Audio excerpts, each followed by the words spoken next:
Welcome, everyone. I'm Tricia Reid, your host, and my guest is Wade Lightheart. How are you, Wade? I'm doing great. How are you? I'm doing really good. Thank you. So I invited Wade because he's become very dear to my heart and I enjoy listening to his journey, and I hope you all enjoy his journey as well. But Wade, I wanted to talk to you about your journey with inflammation and just briefly introduce yourself and if people want to know more, we'll guide them to you. But I really just want to dig into how inflammation's shown up for you. So That's a good question. Well, interestingly enough, I think so. Just so people understand that inflammation is the silent killer. In other words, it is happening to us all the time, whether you know it or whether you're not. It is essentially the rusting process. All machinery in the universe goes through what's called oxidative stress at either a slow or rapid rate, which is positively charged ions start to deplete whatever physical structure you exist, whether you're a star, whether you're a piece of steel, or whether you are a person. And it's not something that we think about a lot of. We don't really understand. I think a lot of the problems is people don't understand, and there are good aspects to inflammation and there are negative impacts to inflammation. And so how does one positively accentuate the good parts and minimize the bad parts as we go through this experience called human physical existence? So as a background, by the way, I'm a co-founder of BiOptimizers, a biological optimization company. I had a background. I studied exercise physiology at the University of New Brunswick. I was a three-time all-natural bodybuilding champion, wrote a bunch of books, and traveled around the world talking about all this sort of stuff. So that's my background. Relative to our listeners, though, when it comes to inflammation, that's part of the normal aging, growing process. And there are particular challenges of our generation right now, which we are into what I call an accelerated level of unintended consequences of technological innovation.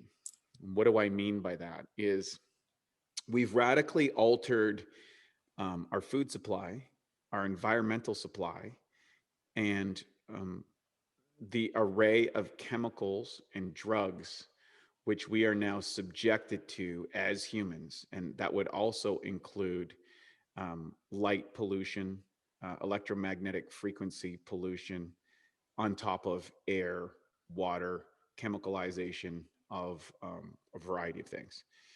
So these are the advantages of a technological advanced company, and what I mean, or world. So we changed our food after World War II.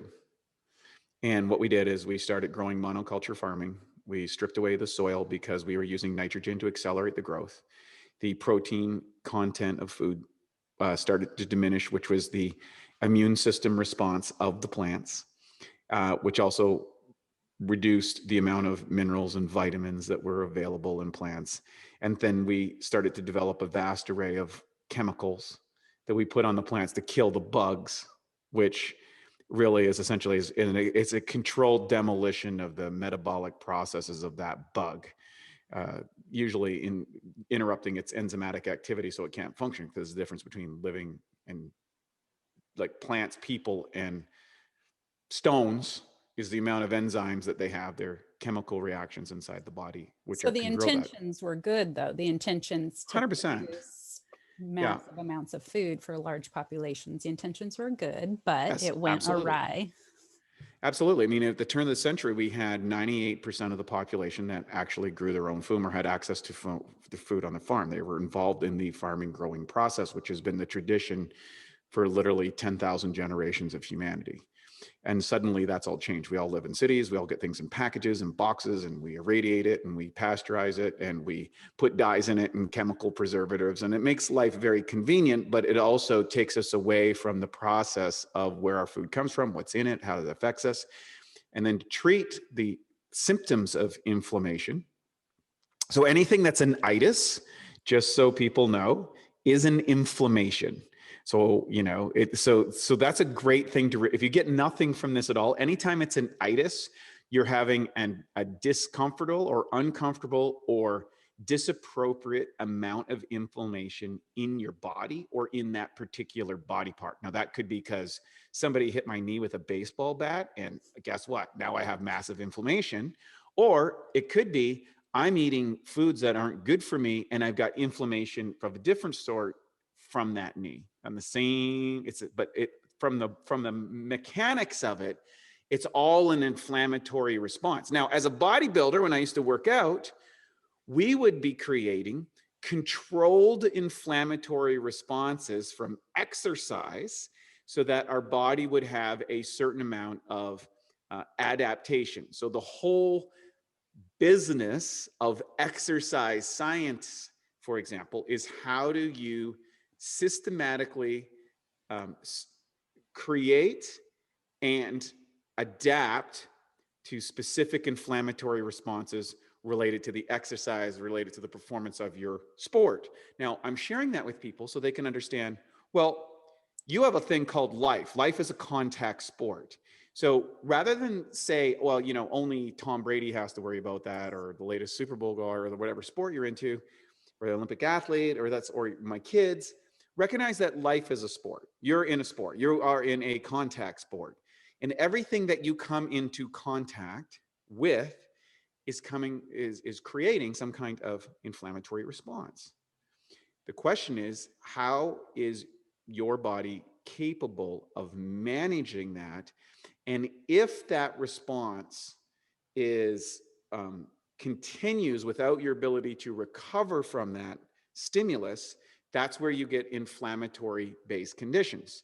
And when it comes to gut health, which is one of the areas that I think I've focused on a lot with my company over the last 15 years, because I had a big gut issue after the Mr. Universe in 2003, destroyed my health and my value, and it gained a whole bunch of weight, and it was terrible. And then I learned, oh, here's how I fix that. And so that got me really into this topic in particular, and how do we mitigate inflammation in the body inside our lives. And so for our listeners here today, I want you to think of yourself as an athlete.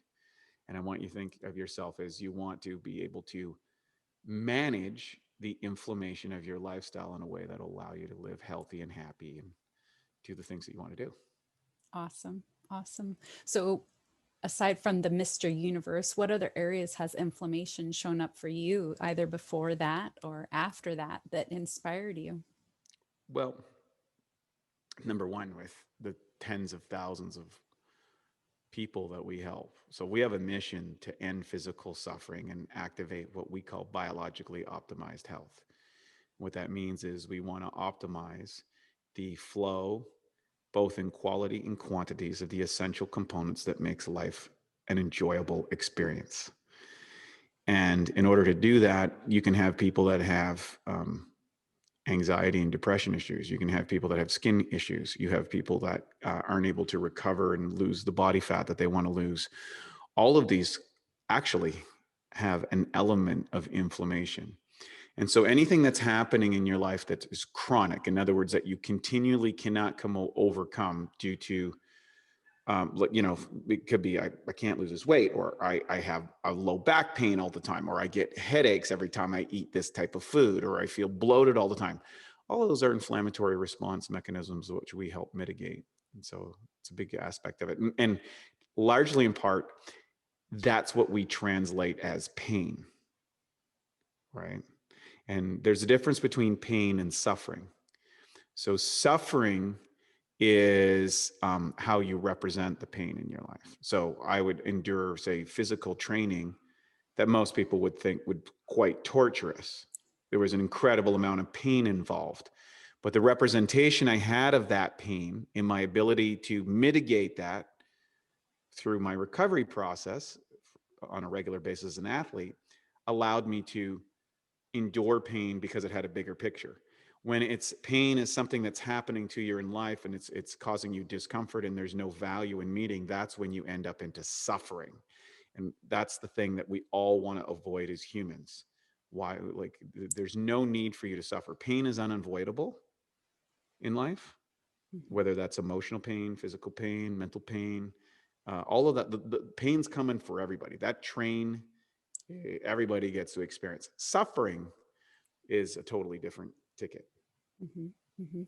So when you have gone through this journey with people that you coach Yeah. or have trained with, when they get their inflammation in their gut on point, what is that difference that you see happen in their life in looking at the pain versus the suffering? Well, first off, it oftentimes reduces a lot of the pain symptoms, or the I would say the response mechanism. So, for example, let's say you don't break down your proteins very well. Well, that means that your bacteria don't make the neurochemicals that allow you to balance uh, or make you, the neurochemicals in your brain that make you feel happy or make you feel connected or allow you to be focused. So you fix your gut, and all of a sudden, I can stay focused. I don't have ADHD. I sleep better, and I feel connected with the people in my life. Well, geez, that's a big benefit. Yeah. Oh, and by the way, yeah, my bloating went away. But the bloating is often just a preliminary symptom of something that's going to happen that's much more serious down the road when you get into an itis. Mhm, mhm. Yeah. And as you were talking about the digestion and the proteins, what comes to mind for me is proteins aren't just coming from meat. You have explained that proteins are also coming from plants, as we were talking about the Mhm. massive farming going on. Um, so how has that changed the way our bodies use these proteins as building blocks, and how can enzymes support that? Yeah, great question. So there's 5 basic stages of digestion. Now, there's the taste, touch, sense your food, which creates a salivary response, like if they say dill pickles and sauerkraut, people kind of go mouth water or whatever. Um, and that is a preliminary response mechanism as your body prepares to consume the food that you're going to eat. Um, you start chewing it, the food goes down into your upper cardiac portion of stomach. Now, this is where the enzymes present. So enzymes, as I said, were required for everything from thinking to blinking. And every species on the planet eats its food in a live state except humans. So whether it's tigers eating zebras, whether it's bears eating fish or blueberries, or whether it's cows and horses eating grass, they're all eating at a live state, which they get the enzymes present. And when you consume that food, those enzymes begin to actually break down that food, whether it's a animal-based food or whether it's a plant-based food. And so not only do they accelerate living, they also accelerate the digestive process or the controlled demolition of that particular animal that we call digestion. Now, when we disrupt that, as we do as humans by cooking your food, preserving your food, radiating your food, all these technological things, what happens is our body has to manufacture enzymes. And in order to do that, that has a huge metabolic cost. That's why we get tired after turkey dinner. We eat all this food, we can't digest it all. Our body has to manufacture all these enzymes and send all the blood there. So it takes all the blood and all the enzymes that are running everything else in the body and leaves it to digestion. Then after the food comes out of the upper cardiac, or actually after about 60 minutes, 30 to 60 minutes, you have hydrochloric acid that comes in, which changes the pH. And some enzymes become reactivated and some become deactivated during that time. Food then travels out of the stomach. We add bicarbonate buffers. It goes into the intestinal tract. There's this guy called probiotics. There's actually all kinds of different bacteria, good, bad, and ugly. I said 10% good, 10% bad, 80% good. These are the final processors of that food. And so, and then you have elimination. That's the 5 stages of digestion. Now, if you disrupt any part of that, if you don't have enzymes present, if you don't have the hydrochloric acid present, or you don't have the right probiotics present in your intestinal tract, whether that's from antibiotics, whether that was poor food choices throughout your life, chemical exposure, all of these things, what happens is you're not able to fully break down your food. And particularly with proteins, whether they're from plant or animal based, is irrelevant. What the relevancy is undigested proteins will tend to leach through the intestinal mucoids lining, or you'll get what's called leaky gut syndrome, where there's a little like tear or like almost like a hole. It becomes very permeable. And these proteins get into your bloodstream, or feces get into your bloodstream. And what happens is your immune system sees that and creates an inflammatory based response saying, oh, we've got an invader, we've got to go kill that. Now, that's okay in a short term. Okay. But if you're continually eating foods that don't support your digestive system, if you don't have the elements that your digestive system requires, you start getting a buildup of these undigested proteins, both in your intestinal tract and then eventually in your blood. And what does that cause? Well, that causes, it can contribute to heart disease. It can contribute to cancer. It can contribute to diabetes, the three biggest killers in this country.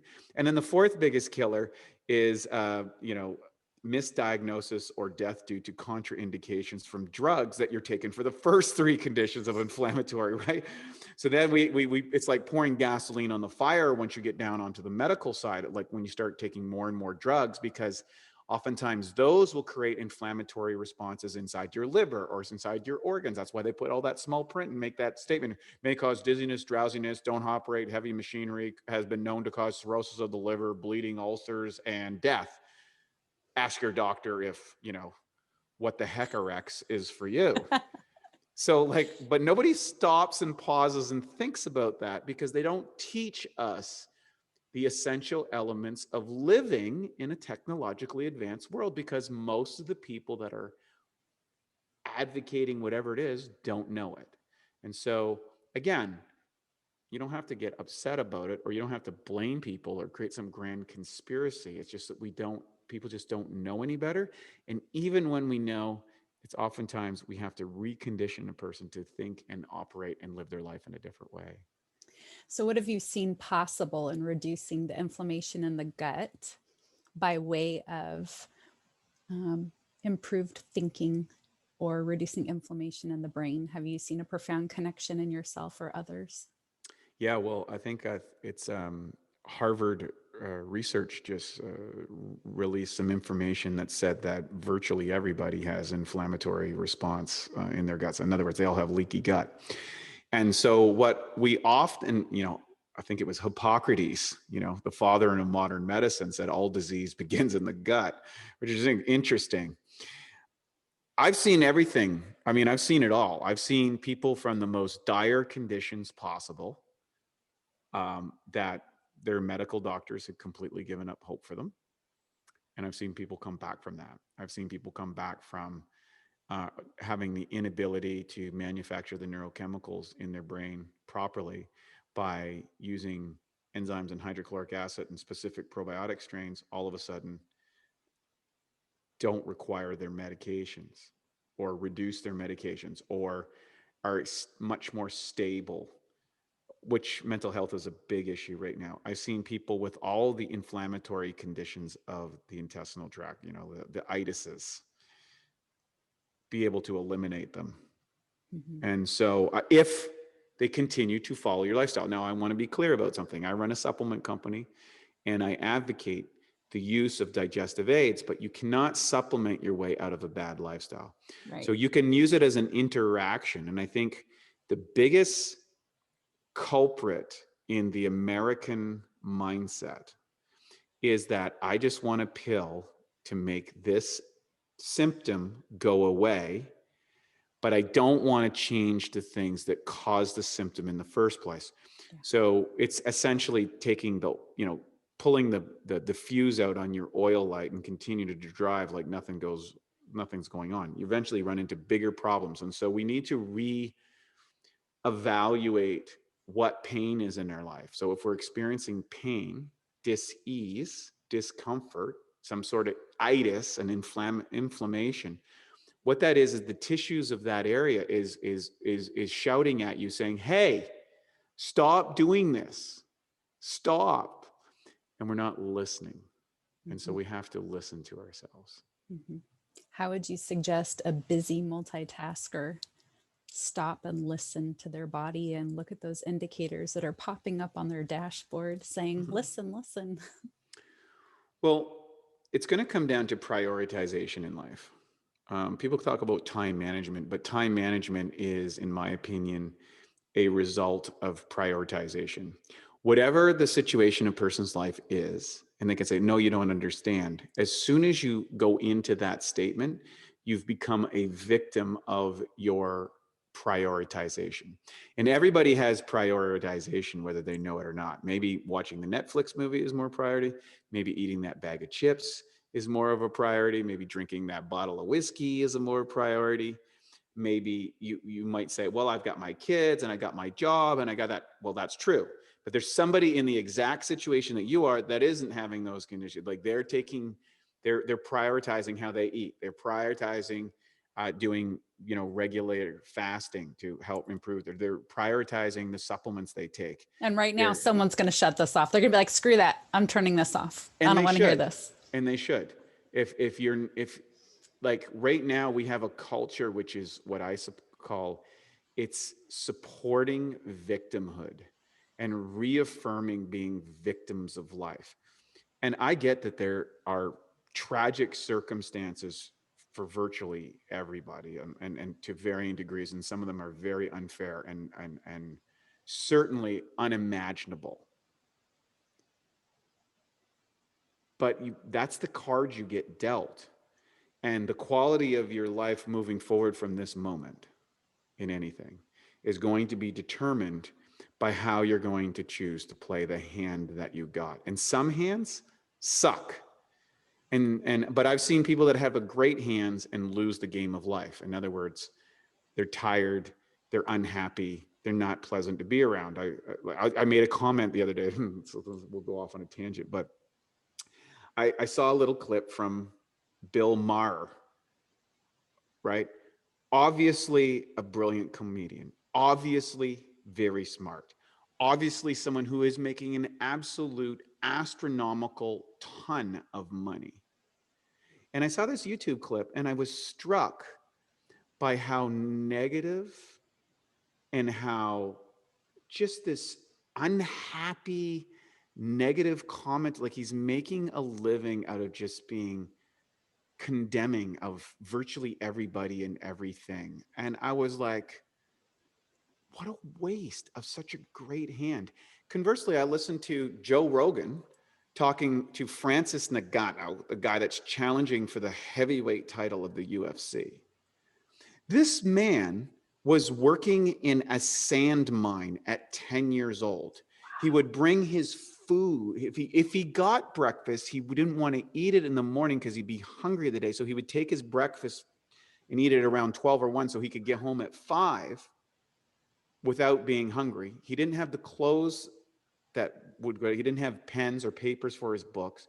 He was trying to get from Cameroon to France and he had to go through Morocco, and they would catch these guys and they would literally take them out to the desert and drop them off and to die. No food, no water, nothing. And this happened to him 8 times.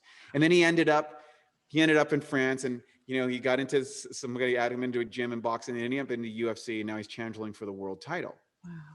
This guy had every reason to be upset at life. He had every reason to be frustrated. He had every reason to give up. And now his mental toughness and his physical presence is so impressive that he's literally challenging for a world title years later. So all the things that really sucked in his life led him to be the position that he's in. And it's a very violent business it is. It's a very tough industry he's in. Yeah. So he played his cards very well. I had another fella, and give you another story. I had another guy that lived, when I was living in Vancouver, I had a guy in my same building. Wonderful guy.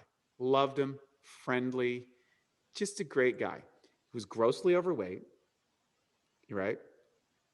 He had moved from the United States to Canada because he got better government assistance, and he got part of the Canadian medical program. And he had been through 14 surgeries on his intestinal tract, and he couldn't work. And he would come to, I'd be working in my health business. I'd be doing my supplement business and doing all the things to fix digestion. I'm going downstairs. He's sitting at the coffee shop below my house, drinking a ginormous coffee, smoking cigarettes, and complaining about the surgeries that he's getting every day. But he was living in the same building that I was. Like, I'm paying extra taxes so this guy can go for surgeries while he's hanging out smoking and drinking coffee. And I'm going, this is such an interesting juxtaposition. Now, I could correct his conditions, but then he'd have to fix this. He couldn't sit here and drink his coffee and smoke his cigarette. He had to go to work. Right. So he'd rather play that program. And so we have to really be honest in our assessments. And that's an individual thing for people to do. Yeah. Yeah, certainly. Certainly. Okay. So what has been the biggest thing or research that has been most impactful for you in this last year? Well, for us, particularly, we have contracted some PhDs in microbiome that work in my business partner. I think up all these crazy tests to see how we can impact the microbiome. And this year we were able to actually prove that we can repair the mucoid lining with one of the products that we developed. And that was really exciting because leaky gut syndrome, the leaking of proteins, particularly inflammatory proteins, and other things will leak in there as well to your bloodstream, is a really big problem that creates a lot of these inflammatory responses inside the body: the gas, the bloating, the indigestion, the inflammatory response, the itises, the brain, the depression, all these sort of things, the brain fog in the morning, the inability to concentrate, all of those things. And we've been able to actually prove with really smart people who do this for a living, who were shocked and delighted. They're like, we've never seen anything like that. So for us, after doing this for years and years and years and using a lot of, I would say, anecdotal evidence or research or the feedback from our customers and stuff, here we are. And I think we'll be presenting that information in the very near future. They got to go through all these kind of submission stuff and things like that, but Mhm. it's really exciting to be able to leverage that right now. That is very exciting. Okay, so something that comes to mind when you say all of that, it makes me think of our past couple of interviews Mhm. and looking at one's spiritual journey and the nervous system and our food and our digestive processes. Do you see why I'd bring that up right now? Yeah, sure. Yeah. So I became a plant-based guy in 2001 because I read a book called The Holy Science. And inside that book was written by a guy by the name of Swami Sri Teswar. And I had gotten into meditation at that time. And he had suggested that the best diet for meditation was a plant-based diet because, and he used kind of a whole analysis on the nervous system, salivary response, how the nervous system responded to like an orchard versus a slaughterhouse and things like that. That undigested proteins would sit in the folds from, particularly from meat proteins, because our digestive system was different than the carnivorous animals, and our teeth were different and our intestinal tract was different, that these particles would push on our nervous system and make it harder and harder to get into meditative states, particular states of consciousness. And I thought that's an interesting thought. Went against everything I had meat every meal at that point. So I experimented with it, and I did notice it lowered some of my aggression. I was a very aggressive kind of guy, and some people would probably say he still is, but what were you like then? Well, it was bad. Um, and for me, it worked. I'm not saying that's right for my business partner's a keto guy, so I'm not here to wax and wane about the philosophical, spiritual benefits. And I do believe you get to a certain point, and then it's just all atoms and ions and waves and frequency.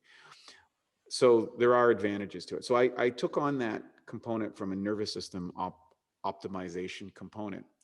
But what I do see relative to a lot of people is this vast array of chemicals from technology and food additives that have been used to preserve and chemicalize or flavor or taste the food do have an overstimulating effect on the nervous system. So one of the reasons that I believe people are feeling so much anxiety and feeling so upset is because we are living in a world of almost constant stimulation to our eyes, stimulation to our ears, stimulation to our biochemical production system, our inner pharmacy. Every time you get an email or a text, there's a dopamine response system, which is the equivalent of cocaine or alcohol. And so you're building that cocaine, alcohol mechanism response, the addiction response. So you literally become addicted to the things that are causing the disruption in your life. So you cannot get away from turning on the TV and, yelling at your favorite political opponent, or creating a program. Or like, I walked down the street the other day in California and I wasn't wearing my mask. I'm out in the sunshine, and a guy's just like, he's got his dog and he's just giving me the finger as he's kind of walking by me. And I'm like, wow, this is really interesting how we like freedom and choice really have gotten to this point. Like, in his mind, I'm doing something that's so egregious that he needs to communicate in what I would say is a pretty aggressive way, Yeah. and doesn't feel any, like, completely feels validated as that's a way to communicate. Yeah. And I thought that was really striking of our times. And you see it in all the various forms and the various political groups. And so we've politicized everything. We've politicized health. We've politicized spirituality. We've politicized relationships. And politics has bled into every single facet of our lives. And I think that's very disruptive, because most things aren't political. Politics is politics, and everything else is everything else. And somehow we've bled that into the very fabric of our society. And I think it's a very dangerous situation that we're engaging in. And I think that's causing a lot of stress and anxiety for people. And if you're in that stress and anxiety state, your ability to rest and digest becomes also disrupted. And over the long term leads to inflammatory conditions. Okay, so let's go there. So if somebody's stressed out, perhaps they're not digesting their food correctly. Oh, without a doubt.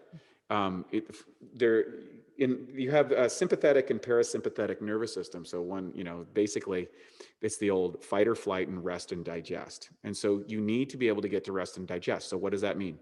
No computers and televisions on when you're eating.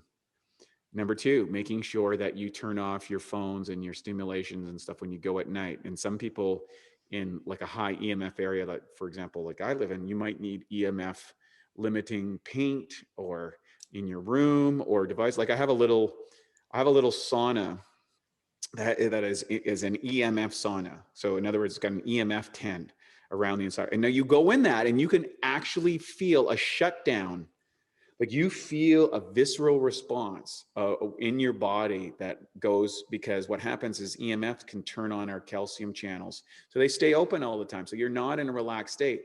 Blue light, staring in your computer, staring on your phone, doing all this stuff, that stimulates the system. These dopamine response mechanisms, all of these, regardless whether the information is positive or negative, are stimulating. And then if you add a negative stimuli, there is also a fear amygdala response mechanism, which puts you into fight or flight. So what we actually need to do is start shutting things off and start taking back our time and taking our phone and leaving it home when we go for a walk. And just think about that. Walk out your door without your phone and see how you feel about it. And it takes about a week or two to get used to it. And then it gets kind of nice. So I've been practicing, for example, with myself, sitting in a room, in my living room, by myself at night, in the dark, with nothing. It's awesome. It's absolutely wonderful. And people go, that sounds crazy, but you are left with your own thoughts. And you're left with an ability to evaluate your life. Why would this be important for the younger generation? Well, they've been switched on all the time. So I'm old enough that I grew up in a world without the internet. I grew up in a world without phones, right? I grew up in a world with 2 channels. I grew up in a world where my parents didn't have to create a play date for me. I had to figure out what I wanted to do. I grew up in a world where I was operating heavy machinery at a very young age that had life and death consequences, which developed a sense of responsibility and awareness and attention to what you were doing. And we lived in this curated, done for you digital system of outrageous projected comparisons who are very destructive to the natural formation of a sense of identity. And so out of fear, people default to this, what I call digital tribalism. And I think that's very dangerous for the healthy development of oneself and the healthy development of one's relationships in life. It's not possible. Mhm. And so how do you deal with that as a young person? Leave your phone home, go for walks. Be the cool person by going counterculture. Say, yeah, I used to do my phone all the time, but now I take Saturdays off. And you'll be surprised. You'll get a bunch of people, and then pretty soon they'll be like, yeah, maybe I should try that too.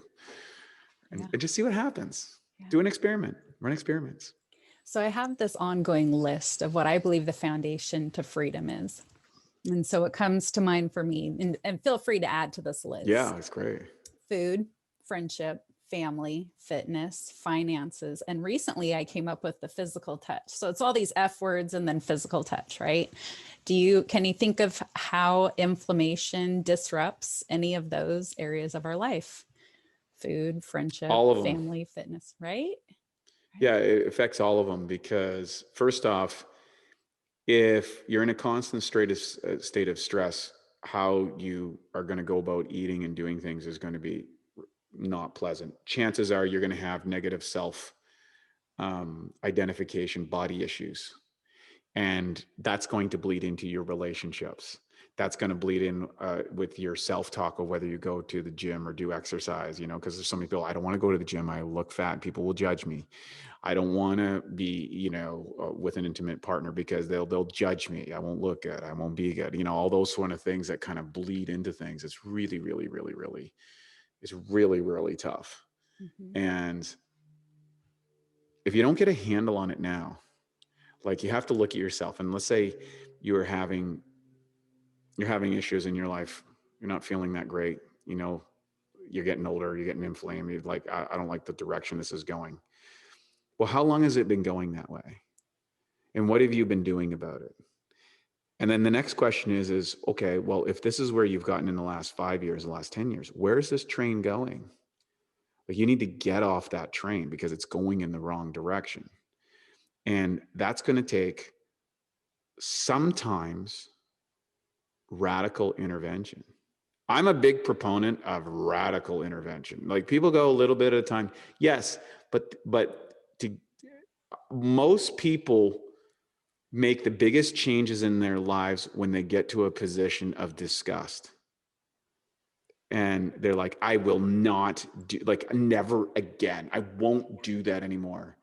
So if you're on that slow train, it's kind of like you're cooking the pot slow. So you need to be able to cultivate a standard for yourself in every area of your life that will create parameters and feedback loops that will make you institute change in a positive way without beating yourself up. Yeah. That's the key. Yeah. I've looked at certain parts of my life and thought, oh, this is my midlife reassessment. And then I go, no, wait, this next one's my midlife reassessment. And it just Right. keeps going from there. And, this idea of failure, the faster we fail and jump back up and keep going, the sooner we'll succeed. And so if we think this is the way, jump up and keep going. And even if we fail again and again, and I say that coming from a place of being a mom and having a lot of dear friends who have children. And so when I consider the different projects you guys are contributing to and helping people understand their digestion and their inflammatory response, is there anything big that you guys have coming up that you know will just be so life altering? Well, interesting enough, we've kind of developed a complete suite that'll deal with probably 90% of the digestive issues that people are suffering from. And anything beyond that, the 10%, you need medical intervention. So I'm not against medical intervention. I just think that people go to it way too soon. So whether it's our enzymes or hydrochloric acid or probiotics, we've got different types of enzymes for different types of diets. We've got different types of probiotics, some that help make neurochemicals, some that help fix the intestinal lining, some that boost the immune system, all those different things. So we have different products for different things, and you can select that. But then we got into the nervous system regulation because we found people that were deficient in magnesium. It's a big deficiency in North America, and they couldn't get into that relaxed state. They were not sleeping properly, all that. So that became a massive success last year beyond anything that I imagined. And then this year, I guess the thing I'm most excited about is we developed the first customized nootropic blends. So we have 8 different types of specific nootropic blends that address the main neurochemical dominances in types in each person's. Yeah. So yeah, exactly. So we can literally optimize people's brains and develop the neurochemistry specifically. So they want to be calm, clear, and creative, or they need to be really hyper focused and, doing particular deep work, or they need to have verbal fluency and social connection, or they need to feel like kind of like, really switched on, so to speak. We can now provide people the specific neuro transmitter that allow for that to more easily transpire. And it's pretty groundbreaking. And everybody's neurochemistry is so different that one of the things that we have on our team meetings now is like, okay, what nootropics are you on today? And everybody has kind of their different go-to stacks, which is really fascinating to actually see the variance. And so that's probably the most exciting thing, is that while we now can literally dial up the neurochemical state that we want to achieve in, that's pretty cool. Pretty amazing. I'm using them almost every day. And it's like, wait, I don't want to not use them. I want to keep using them. They're pretty incredible. But to have that level of focus, it's just been amazing. It's cool. Okay. All right. What else do you believe is possible by way of reducing inflammation in these intricate human systems, whether it's internally or externally? Well, I think a lot of people need to do 2 things. They need to drink more water. And everybody says that, but it's probably one of the easiest things to do and the most impactful. And second, they need to eat less and less frequently. So fasting, either intermittent fasting, but cultivating a practice of fasting is a natural state of human existence. We didn't have access to food 24 hours a day, 7 days a week. We didn't have grocery stores and 7-Elevens and drive-throughs and takeouts and fast food. You mean we don't need 4 mini meals a day? Yeah, the average person needs maybe 1 to 3 meals a day. People go, wait, that's not possible. Yeah, it is. In fact, it's that way for much of the world throughout much of history. And you'll find if you eat less, your inflammatory responses will almost undoubtedly, for 99.999% of the population, go down. And it doesn't cost anything. It's this, like, you don't need a supplement, you don't need a food. Like, it's probably the easiest way to manage inflammation. Stop eating. And become acquainted with what hungry is versus I'm chasing the before, during, and after eating something that maybe isn't great for me. Yeah. I mean, the bottom line, when you do like deep fat fried products and combine it with sugar, it is the equivalence of a heroin hit. So I'll give you an example. So I do regular fasting. I do intermittent fasting. I do alternate day fasting. I do extended fast, short fast, all that stuff. I love that. And it's powerful. It's a great way as a self-reflective tool. And you get better at it, folks, if you're worried. So start with 12 hours and start moving up from there. But it was about 6 months ago. A couple friends of mine said, hey, you need to go to this place called Sidecar Donuts. And I'm not a donut guy. I like to do I have a day where I do whatever I want for food wise and stuff. So I'm like, what are you guys talking about this? And look, what's the big deal? So anyways, long story short, we go to this Sidecar Donut place. And the donuts come out hot and there's all kinds of fat and all kinds of sugar. And I hit one of these donuts and I had a drug-like response, like the intensity in my brain, in my nervous system, like it was so intense. And then like I had like, I don't know, 2 or 3 donuts right in a row. Like and I was feeling this, and it was as big a drug hit as almost anything I've ever taken. And I was like, holy crap, I cannot believe, like, I was literally stoned on these donuts. And some people want that. But again, like anything else, the more that you do it, the more that your body comes. And so you need, like, maybe if I did that every week, I'd need 4 donuts or 5 donuts. Like, how many donuts do I need? And then That's a eventually I great wouldn't point. get it. And I would start chasing those things. Yeah. And so when you fast, you start to make your palate much more sensitive. And as you make your palate much more sensitive, the things that you were tracing to create the biochemical stimulus, you don't want anymore. And what really happens when you take that donut and sugar combo is it's seen as so damaging to your body releases narcotic-like response mechanisms in order to dull the neurological pain and damage that's being done. So you become addicted to the inflammatory response. That's what you're actually addicted to. That makes way more sense. And I've never had it explained that way. Yeah. That was beautiful. Yeah. Wow. So that glazed over look that's happening. Correct. Yeah, I was literally thought it was like having a Kundalini experience or something. I had these donuts, man. I mean, It's euphoric. Super euphoric. I was just like, whoa, no wonder the people are lined up down the street here. Yeah. That's huge. That's huge. Okay. So did you have a hangover after? Oh yeah, the next day. Well, here's the good news though. I'm really lucky. I knew where I was going, so then I just pounded a whole bunch of enzymes and gluten guardian, and then I took a bunch of probiotics that evening. And I woke up this morning and I still had a little bit of crust in my eye, so I knew that it wasn't perfect. And then I just like drank a big liter of ionized water and took all my enzymes and probiotics, and I was feeling, went for a walk on the beach, and I was good. Mm-hmm. But I had all the tools and I hadn't done a lot of collective damage. So it was like, that was wild. But here's the thing too. If you're continually doing this, what happens is you start to deplete every system inside your body. So your ability to actually feel good under ordinary circumstances now becomes compromised because you keep moving the benchmark further and further and further.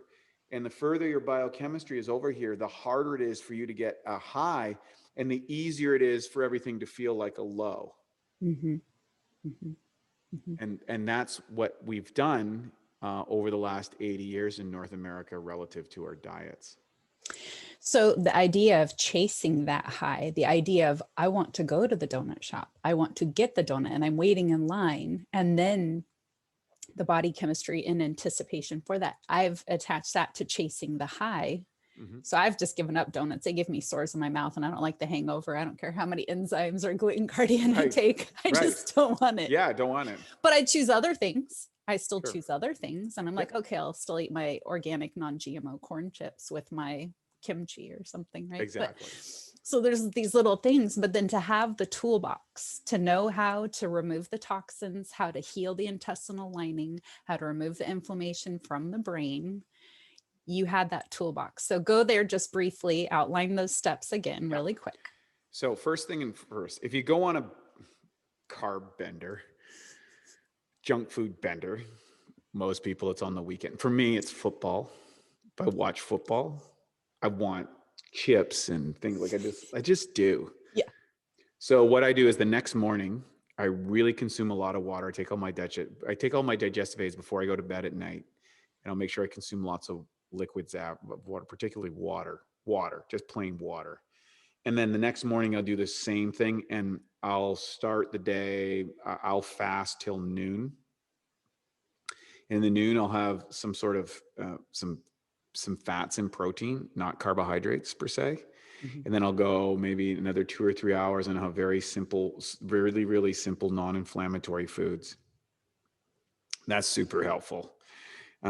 So how do you mitigate after you go on the binger? Because I like to binge like everybody else. I mean, I'm not here to tell everybody that I'm some perfect, person that only picks the fruit after it's fallen on the ground and all that stuff. I've done that. And not past peak ripeness, Wade. yeah, I've done all that stuff, and it's cool, it's fun. But I also live in the world, and it's okay. So, number 2, second thing is don't get into a story about it. Like, and make that a story about that you're no good or you can't do this or or guilt and start hiding these things and living this kind of secret life. There's so many health experts that lead these kind of secret lives that they don't talk about. And I think that's because it doesn't resonate with the identity that they've projected out into the world. And I think that's a very dangerous thing. Anytime that your inner world is not in alignment with your outer world, I think there's a danger that's happening there. Cognitive dissonance.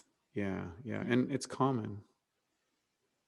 I catch myself in it, of Well, course. I was listening to Alan Watt describe Carl Jung recently about the cultivation of empathy. So the doctor does not make any judgments about that person that he's treating. And he said, but in order for you to achieve it, one had to look at and fully embrace the darkness within oneself fully and accept it on the deepest of levels, because otherwise one would have judgment for the patient and the patient would pick it up whether it was said or not. So saying that I'm non-judgmental or saying that I don't have that isn't good enough. And so the first step is to embrace your deepest, darkest aspects of one's own psyche and to imagine the most horrific situation in the world, that you're not the victim, that you're actually the perpetrator of that, and how you could come to that state. Because you'll often hear, well, I don't understand how they could ever possibly be that way. And what you need to do is be able to do a thought experiment and be able to come in alignment and fully understand the perpetrator. Because ultimately, if you don't, you will have judgment against yourself. You'll perpetrate that against one's own self. And that's not easy to do.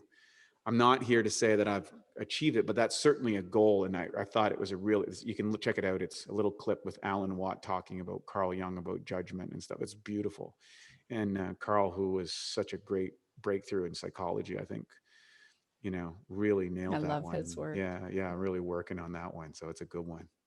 I love his work. And I'm glad you said that, because I have also found in my journey that the more I point, the more I realize what I'm pointing back at myself. And so that self-love, that compassion for self and compassion for others is hand in hand. So thank you for saying that. Do you feel like there's anything else that life's asking you to share with us? Oh man. Life's short, goes by quick. We all get to the end of the road, and it always seems faster than we think. So one needs to I do believe that cultivating a spiritual perspective on the human condition is great, because we never know how long that we get.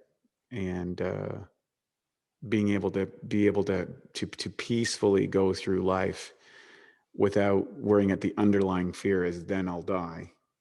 And what does that mean? It means that the story, whatever the story is that I have going on, we're so addicted to our story, whatever it is, and then we're worried that that story is going to end.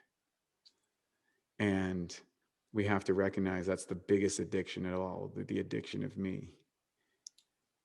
And so I would encourage people to explore that addiction, and then what you tell yourself about other people is actually is more relative about about oneself, and that contraindication between the two things, how you outside world versus the inside world, those are just perceptual ideas. That's great. That's great. That's really taking it to that thought process and the inflammatory response and how we're showing up, supporting others. I love that. Thank you. Thank you. Well, this has been wonderful, Wade. Thank you so much for joining us. Thank you, everyone. I'm your host, Tricia Reid, and this is my guest, Wade Lightheart.